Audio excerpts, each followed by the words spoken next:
I don't know if President William Ruto means it, because he said so many things and I can't locate him these days, because the things he said during election, the things he's doing now are two different things. I don't know, because I heard him saying we need to do away with the dollar and build our own currency, but his actions are not sticking to anything of doing away with the dollar. The latest being putting a red carpet for a murderer, a person who killed the Kenyan people, coming into this country, receiving a red carpet and being saluted by our own army. This is not the Kenyan army, is not a colonialist army. The Kenyan army is a product of the Mau Mau Rebellion, and those who killed our people in the Mau Mau Rebellion cannot be saluted by the same army of the children of those who were killed during the Mau Mau Rebellion. We have a duty to stay true to the cause. We have a duty to remind the king and Britain of what they did to us. Indeed, he shows no remorse. He says this was bad, it shouldn't have happened, but he runs short of, I apologize, I am sorry. He will never say he is sorry, for because he thinks that his race makes him superior and he's not qualified to apologize to those who are junior to him. Breaking news: Julius Malema unleashes powerful speech in Kenya. Criticizes President Ruto for welcoming King Charles. Ladies and gentlemen, welcome back to Takeroma Media Press. Today, we bring you a riveting address by Julius Malema in Kenya, where he delivers a passionate critique of President Ruto's welcome to King Charles. Stay tuned as we dive into the key highlights of this groundbreaking speech, addressing issues from African unity to the dark history of colonization. But before we jump in, don't forget to subscribe, as most of you watching are not subscribed yet. Hit that button and join us on this crucial journey of exploration and discussion. And don't forget to comment down what your opinion is about such a courageous speech delivered by Julius Malema. Do you agree with what he is saying? Write your views in the comment section. Just a reminder, subscribe to help us keep bringing more interesting topics. It is totally free to subscribe. Let's dive in the video. When I say Amanda, you say Awet. When I say Maibuye, you say Africa. And when I say Africa, you say Maibuye. Amanda, Maibuye, Africa. Juju, speak to your people. Thank you very much, Program Director. Let me take this opportunity to send revolutionary greetings to the esteemed professor, a friend of mine and a brother, PLO Lumumba. Let me also greet our mother, the founder of this important university, Mama Mata Kasanga Mulwa, and greet your husband, wherever he is, that he left us a lasting legacy that we stand to celebrate here today. The leadership and academic staff, our Vice Chancellor, the Chancellor is here, and all the staff members who are here today to celebrate with us. And we also want to send our revolutionary greetings to the leadership of our province, what we call a province, and here you call the sub-national, the governor, and all the politically elected leaders who are here today. We are really grateful for your presence. Let me also send my greetings to the Lukenya University students and members of the community, members of the media and fellow Africans. Today it feels good to be African. Right here in Kenya, a place we call our home, because all of Africa is our home. No one can ever say to me, welcome to Kenya or Lukenya or Nairobi, as if I'm a visitor. I regard no part of Africa as being foreign to me, because Africa, all of it, belongs to me and I belong to Africa. It is a humbling honor to be invited to address the launch of the prestigious Pana African Institute, which is targeted at creating intellectual collaboration and unity amongst the people of the continent. Let us therefore begin by congratulating you on this initiative, which is long overdue in line to the importance of the continent to retain its intellectual and academic identity within the global community in general. We know that ideas are at the core of the African capacity to chart its own destiny within the community of the world. Intellectual sovereignty has to be forged through research and development that is steeped in African experiences, African problems, and African questions. The economics of the African Academy have been part of the modalities of the broad draining of our resources. Because of lack of dedicated funding, many thinkers in the continent are taken in the general brain drain driven by Euro-American institutions. As we have seen over the decades, there is no way Euro-American is going to fund an intellectual project that will see Africa truly become intellectually sovereign. A truly sovereign Africa is a threat to the imperialist establishment that continue to determine the agenda and control of our resources.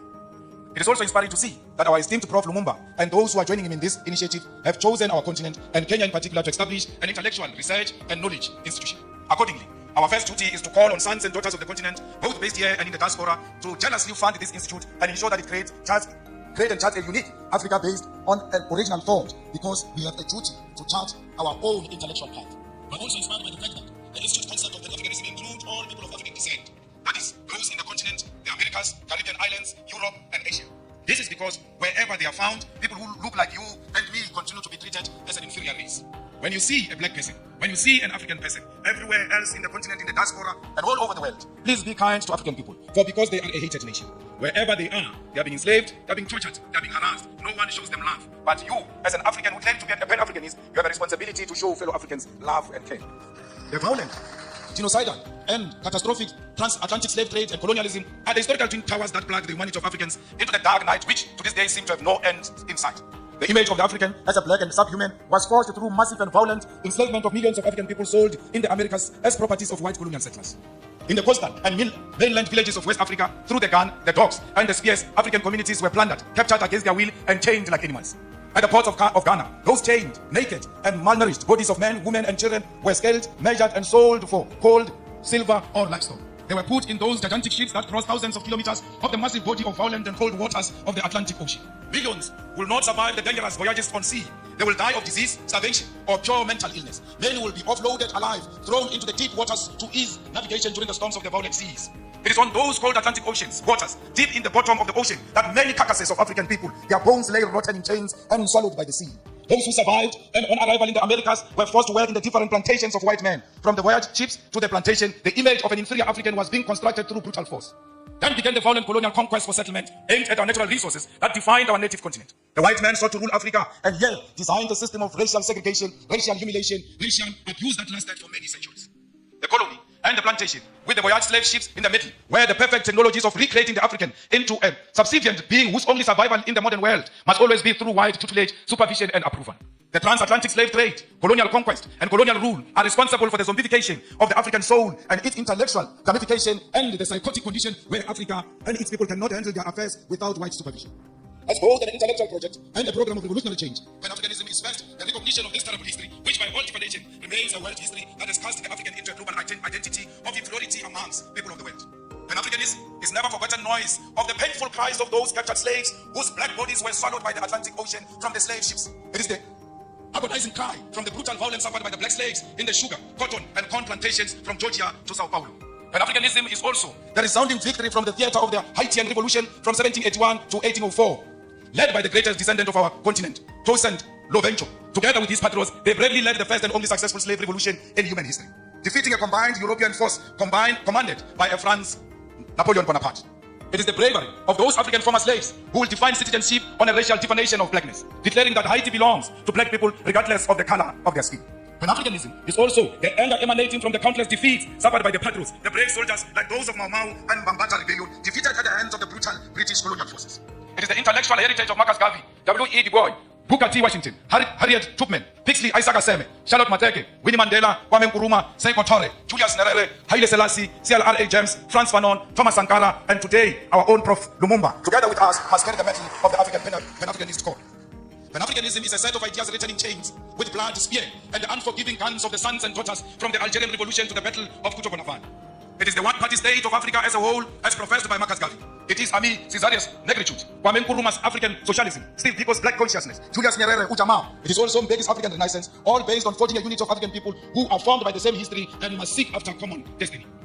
It is the architectural achievement from the pyramids of Egypt to the cities of Mapungwe. It is the industrial invasion by Gareth Morgan, traffic lights, Frederick Jones, refrigerated cars, and Alexandra Mars, automatic elevator doors. It is the cultural movement in jazz, R&B, reggae, funk, blues, Kwaito, Juju Nigeria, Chimurenga Zimbabwe, Magosa Cameroon, and Benga Kenya. It is the novel Things Fall Apart, The Devil on the Cross, Maru, The Trails of Brother Jeru, Songs of Solomon, and Notes of Native Son. It is the artwork of Gerald Sekoto, Chike Anyako, Oche Ogeke, Edmonia Lewis, the religious movement of Bishop Lechanyane, Mangu, and Shembe, the Coptics of Egypt and the Ethiopian Orthodox Christians, as well as Islamic denominations from Tunisia, Nigeria, Kenya, all deserve a place in the rich thinking and knowledge about Africa and its people. It is true that Pan-African call has also been prophetic, carrying important portions that those who conducted the project for the rebirth of the African continent in the post-colonial context have not heeded to. In the pages of Frantz Fanon, Righteous of the Earth, lays a critique which, since independent in the 1950s to this day, leaders of African people have failed to give programmatic response to this call. First and foremost, the Pan-African call is a call for African unity, not cooperation, collaboration, or coexistence. Many of you confuse the unity of Africa to mean collaboration or cooperation. We don't want to cooperate, we don't want to collaborate, we want to be one, and being one means we must share the same vision and the same direction. Yet many over the past half a century have chosen cooperation which has given way to neo-colonialism. That is to say, for African leaders to continue colonialism without direct rule by colonialists. The launch of the Pana African Institute right here in Kenya must help us intellectually to shift towards revolutionary Pan-Africanism, contribute to resolving some of the historical mistakes, blunders committed by post-liberation movements. We should state clear here that while the formation of the Organization of African Unity was a step in the right direction, the fact that the founding conference failed to unite the African continent is a historical blunder. President Kwame Nkrumah, Sekou Toure, and Emperor Haile Selassie prophetically said that the failure to unite the African continent will give rise to the neo-colonialism and that African continent will perish. The revolutionary Pan-Africanist ideological and political diagnosis of the future was correct. The future is here. 50 years later, we know that we remain visitors in our own continent. We know that our resources benefit Euro-American than our own people. This is despite most African countries gaining independence from colonial rule since 1957. Massive, huge tracts of land, our mineral resources, our animals, our oceans are still owned and controlled by the colonial masters. There are no countries in the entire African continent that have gained full economic emancipation and independence. And this includes Ghana, which was the first to lead the road. Till to date, it can't claim that Africans in Ghana own the means of production. In 2016 report titled The New Colonialism reveals that there are 101 British companies listed on the London Stock Exchange that control and identified $1.5 trillion worth of resources in Africa in just 5 commodities: oil, gold, diamond, coal, and platinum. This is a very conservative figure since it includes resources listed by only some companies. Many companies do not provide the figures of the resources they control. And majority of these companies that do not tell us what they control and what they own in Africa are found in DRC. Because they're the ones who fuel the divisions in DRC. They're the ones who fuel the fight in DRC. And they're stealing the resources of DRC because they know there is no proper accountability for such resources. The War on One report on neocolonialism further illustrates that the fact that these 101 companies control and own the following key resources on our continent: 6.6 billion barrels of oil, currently worth $276 billion. They control 79.5 million ounces of gold, worth $119 billion. They control 699.3 million carats of diamonds, worth $134 billion of $. 3.6 billion tons of coal, worth $216 billion. 287 million ounces of platinum, worth $305 billion. These are the numbers that reflect British neocolonialism in the African continent. I've not spoken about what French companies are doing. The Portuguese continue to play a significant role in the economy of Mozambique and Angola. The French continue to micromanage all the countries that were their colonies, except the recently liberated zones of Mali and Burkina Faso. Comrades, the French are brutal, to a point that post-colonialism, they still make certain African countries to pay colonial tax to France. The French are brutal because some of their former colonies, their reserve banks are still in France. They are not in control of their own economy, yet they claim to have an independence. We, as progressive Pan-Africanists, must fully associate with and support all revolutionary actions of fighters who are removing carpet of French imperialism from political office and power. Not all these actions are revolutionary, because we must be careful of French-sponsored coups in Africa, where we think there is a revolution taking place in Guinea-Conakry, only to find that there is a French puppet who seeks to replace those who were there before. There's nothing revolutionary about the Guinea-Conakry coup. We ought to separate that there can never be a revolutionary coup that reinforces French imperialism on African soil. Anyone who comes into political office under the pretense that they are fighting a French puppet while knowing they are the French puppet themselves must be isolated by progressive Pan-Africanists. All French soldiers and military must leave the African continent, and this also should apply to neo-colonial military bases, including the African Command Center of the USA. We don't want the army of America, we don't want the army of France here, we don't want the army of anyone. We want African army on African soil. The Pan-Africanist Institute should therefore provide ideological, political, and technical weapons to all progressive forces of the African continent to fight against colonialism. There is a political trend that is being accepted by African heads of state and government, where one country convenes all 54 heads of African states and government. The United States of America, France, China, Russia, and United Kingdom convene all 54 heads of states and government for a meeting, and they all go following each other like Casey and Jojo as a head of states to listen to one head of state, 51 of them. Sometimes they disrespect them to a point where they put all 54 heads of states of Africa in a school bus to go and listen to one head of state. What happened to these men? Because all of them, majority of them are men. What happened to these fathers who go and bow combined to one man? Even if he's Putin, why would they all follow each other and go and listen to one person? What happened to their dignity and their authority as leaders? They must have leadership qualities to know that Putin is equal to them, that China is equal to their own single country, irrespective of their size, because what matters is sovereignty. And if China recognizes that sovereignty, will respect the president of that sovereign country as an individual. Comrade Kwame Nkrumah noticed this when he said that neocolonialism also means the following: breaking up former large united colonial territories into a number of small non-viable states incapable of independent development. An external directed economic system and political policy, the state being obligated to take the manufactured products of the imperialist power to the exclusion of competing products from elsewhere. Payments towards the cost of running the state ensure control over government policies, and foreign capital is used for the exploitation rather than the development of less developed regions. Governor, on my way here, we saw how the people here are working the land. We saw that there is no piece of land here that is not being utilized to the benefit of our people. But the question remains, where do these people sell these things? Because they can't consume all of them. Yes, they must produce to feed themselves and feed the whole Kenya and feed the continent and the world. Is the government buying food that is produced fresh from this soil, or do we have companies that are owned by white people in Nairobi who bring finished products into the land that has got products that can be bought directly from our own people?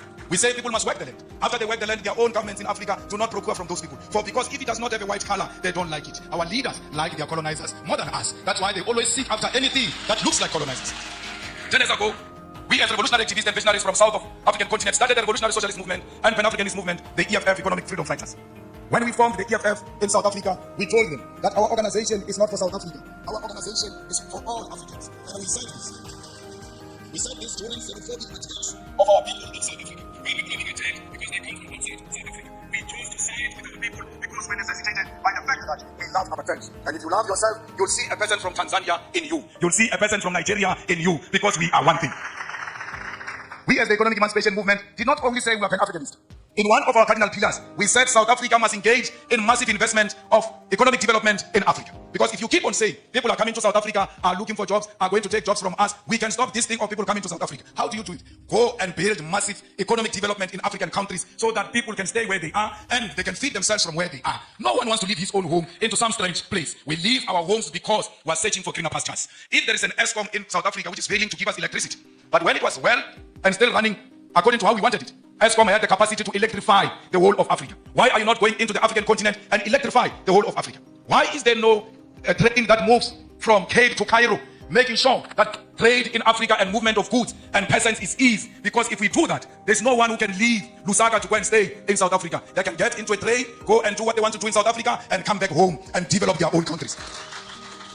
We must make sure that this Africa is linked together. We must violently demolish the borders that exist between our countries, because those are not our borders. You cannot worship a border between Tanzania and Kenya and come and sit in this hall and say you are a Pan-Africanist. A Pan-Africanist means the first task is to get rid of colonial borders so that we bring Africa together in practical terms. I don't know if President William Ruto means it, because he said so many things and I can't locate him these days, because the things he said during election and the things he's doing now are two different things. I don't know. Because I heard him saying we need to do away with the dollar and build our own currency. But his actions are not speaking to anything of doing away with the dollar. The latest being putting a red carpet for a murderer. A person who killed the Kenyan people coming into this country, receiving a red carpet and being saluted by our own army. This is not a Kenyan army, it's not a colonialist army. The Kenyan army is a product of the Mau Mau rebellion. And those who killed our people in the Mau Mau rebellion cannot be saluted by the same army of the children of those who were killed during Mau Mau rebellion.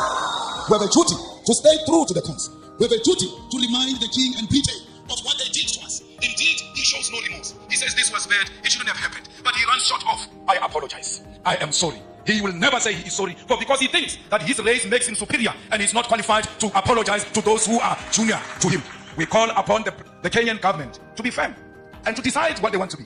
Do they want to be Pan-Africanist or do they want to be proponents of neo-colonialism? You can't have it both. Only one call must be made, and that call is of Pan-Africanism. It's not easy being a Pan-Africanist. For because the mindset of our people is so colonized, they're going to isolate you. They're going to look at you as if you're a mad person. They're going to look at you as if you are unreasonable. But it is a cause worth pursuing because of the generation that came before us. We don't want visas. We want one currency for Africa. Because our currency can be more powerful than the pound and the dollar combined. Because London has got the biggest storage of gold, yet they don't have a single smallest mine of gold. Their economy is based on our minerals. And if we safeguard our minerals and protect them and say out of these minerals, we are producing a currency that is going to compete internationally, we stand a good chance. We need African Central Bank. We need African Monetary Zone. We need African military combat. Because these pockets of wars that are happening in Africa are not of our own making. They are sponsored wars so that those who continue to steal our resources can do so uninterrupted as we fight ourselves, amongst ourselves. So we need a military, a common defense system, the African High Command that will ensure the stability and security of Africa. We equally need a biting African court to deal with dictators who only exist in Africa to feed their friends and families. Those people must be prosecuted the African way, because ISIS is not meant to fight any crime, it's meant to pursue political fights. That's why ISIS will not declare a warrant of arrest against Netanyahu, but can declare a warrant of arrest against Putin, who has not bombed a hospital, who has not bombed a dictator, who has not declared to exist in Africa to feed their friends. And we as Revolutionary Economic Emancipation Movement also associate with what Guinea's President Sekou Touré said in 1963. He said, above all, we must avoid the pitfalls of tribalism. There is tribalism taking place in Kenya. All our leaders have taken a platform to support or to be against this one or that one. They've spoken on Palestine. They've spoken on the war between Russia and Ukraine. But I'm still to hear the stand of President William Ruto about the ongoing war that is not covered by anyone in DRC, where people are fighting over territorial expansion and plunder of resources, and blacks are killing other black people, and we pretend that we don't see. It's important as leaders of states and governments to always condemn violence and war, especially if it's barbaric and informed by tribalism and unjustifiable territorial expansions. Before you can speak about other countries, charity begins at home. Let there be peace in DRC. Without peace in DRC, Kenya will never know peace, because these rascals are going to learn from those wars in DRC and want to import them into Kenya. You have a duty to stop them there before they come into Kenya. Comrades, we will make sure the struggle of all immigrants, most of whom are economic migrants and asylum seekers in South Africa. We will never. In South Africa, they say to us, if you want to be elected, you must declare war on illegal immigrants. And illegal immigrants, they mean Africans. We have refused as the EFF that we will never declare war on any immigrant, illegal or legal. Illegal according to whose law? Because if you are illegal, you should have violated a certain law. Which African law did these people violate when they came to this side of Africa? Because they are still in the same territory of Africa. They are at home when they are in South Africa. We wish to tell them we're going to elections next year in South Africa. We wish to reiterate that. And we tell them all the time, if they want to elect us on the basis of xenophobia, they can keep their votes. We are not disparate for votes. We are disparate for the unity of Africa. And that's what we want to achieve in our lifetime. Remove the visas as an immediate step. And I heard Kenya is going to do that by December. Perhaps I must come back here in December unannounced. So to test if indeed President William Ruto means exactly what he said when he said there won't be visas in December. Maybe I must sneak in and test without applying for any visa and just give them the South African passport and say I'm coming home. Mama, we want to commit in front of you and all the dignitaries who are here and the students that this Pana African Institute will be supported by the EFF. We will ensure that indeed it has got a home in South Africa. We will not only support it verbally, we will put money into it, we will pay the staff members of the institute, we will also pay the offices of the institute, because we believe that we must speak one language as Africa. We will donate the books here at the university to ensure that every African writer has got his or her book in the Pan African Institute. Let's all spread the gospel.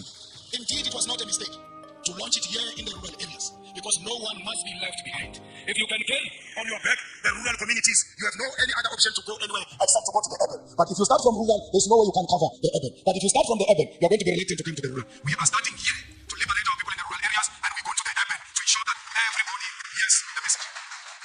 Tell President Ruto that the people of Palestine are what Mau Mau was. Tell President Ruto that the people of South Africa are what Palestinian people are today. Where our land just get encroached, where our land just get taken, when we get killed on our own land, we get tortured on our own land, we get imprisoned on our own land. When we fight, they say we are terrorists. This Nelson Mandela you celebrate, for 27 years, he was in prison because he was a terrorist. What crime did he commit, which the Palestinians are not committing? His crime was to fight for the liberation of the people of South Africa.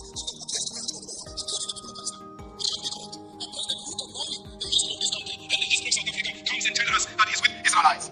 Our war is not on Jewish people. Our war is not on pregnant women, Jewish pregnant women. Our war is not on Jewish children. Our war is against the Zionist apartheid state of Israel, and that's what we are fighting. So if you got money from some Jewish person, we are not fighting that funder of his. We are fighting the state of Israel. We are not fighting individuals. We are fighting the state of Israel.